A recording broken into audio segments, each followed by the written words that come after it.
cover for him, but how much of a hole does Andrew Gaff leave in the side? Oh yeah, a little bit. He's an All-Australian winger, so we've got, obviously he didn't come up. He passed all the tests, but we just thought with what happened, and he's still not quite ready in our eyes, and he'll take a week off. So we'll cover him.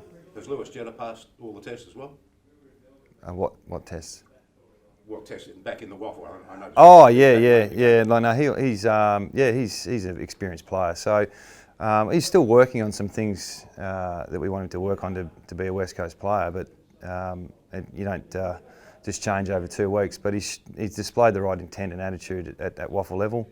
A bit wet and windy last week in the waffle game, but the week before I thought he played pretty well, and we're happy to have him back in the side. Simo, just back on Gaffy, is he still feeling the after effects of the hit? Look, when you get knocked out like that, he's passed all the tests, so that's really pleasing. And but he's a bit rattled, so he'll be okay.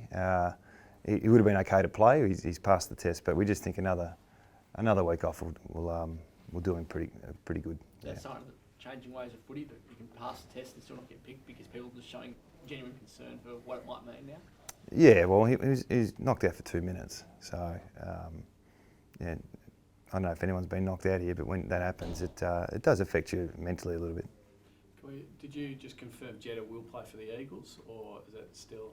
No, he'll play. He'll play for the Eagles. Mm-hmm. So, I mean, you've answered it in a way, but what did you tell? You told him to go and enjoy himself. What have you found that he's done that has impressed you to get straight back in after 2 weeks? Yeah, look, it's not go back and do this, and this. It's more the longevity and the patience we've got with Jets. So there's still work to do, but his attitude when the decision was made that he was going to play at East Perth was really positive. So he's a team player, and he's wrapped to be back in the side, and we're glad to have him. Tom Cole, can you tell us a bit about him? He's been sort of emergency for several weeks and just hovering, but he gets a chance. It's exciting. It's great to still get some development into our players. He's been emergency, I think, 6 times, and he was kitted up against Hawthorn. I think Luke Shuey rolled his ankle in the warm-up, so he's ready to go then. He was ready to go last week with JK, and now he gets his chance. So he's a Bendigo boy.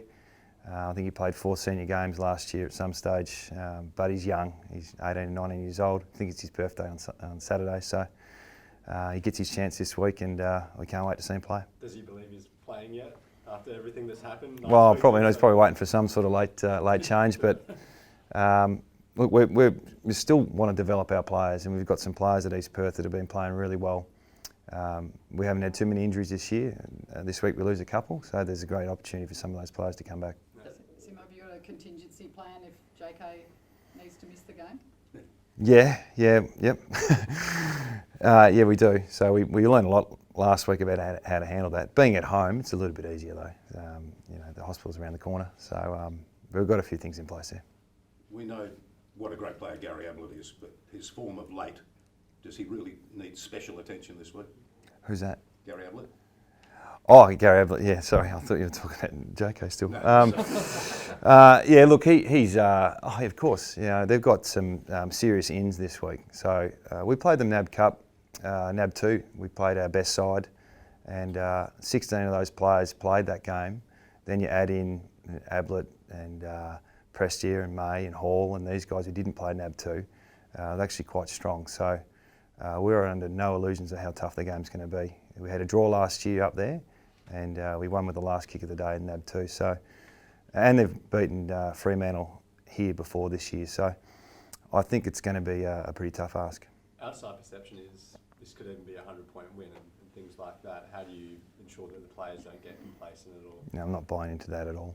No, we think they're a team on the rise. Yet their form hasn't been fantastic in the last few weeks, but they've been decimated by injuries. They get 4 or 5 decent A-grade players back this week, and we're not going to take it lightly. Mission development before. How challenging is it selection-wise when you know you've got to have one eye on the future, one eye on the now? You think you played 23 blokes in the past month, so yeah. When you sit down, what are you trying to work out to get the right blokes in and have the right mix for now and the future? Look, it's a really good thing to have no injuries, but you've got to keep your eye on what's going on with your list as well, and make sure you expose some players coming through. And it doesn't matter what phase you're in. I think it's really important for our development and our longevity to give those young players an opportunity. So we'll get more and more in throughout the year. I think Tom Barras has been sensational at East Perth as well. And then you've got Jackson Nelson as well as, obviously Jetta in the reserves on the weekend, Xavier Ellis. So we've got some depth there that we want to get through to the seniors. But we have been pretty fortunate for 3 or 4 weeks, and back to reality this week. Is this the time of year where clubs tend to try to shove a few in? Oh, I'm not quite sure. I think it just depends on how healthy your list is. I don't think you force changes if it's not required, but you do need to get a good mix through your squad, because the longer it takes to get those guys in, the harder it is to adapt. So we're really pleased that we've got a first game of playing this week. And Yo's injury, how serious is that? Just a little quad. Yeah, I think he'd be fine. Yeah, it'd be a 1 weeker.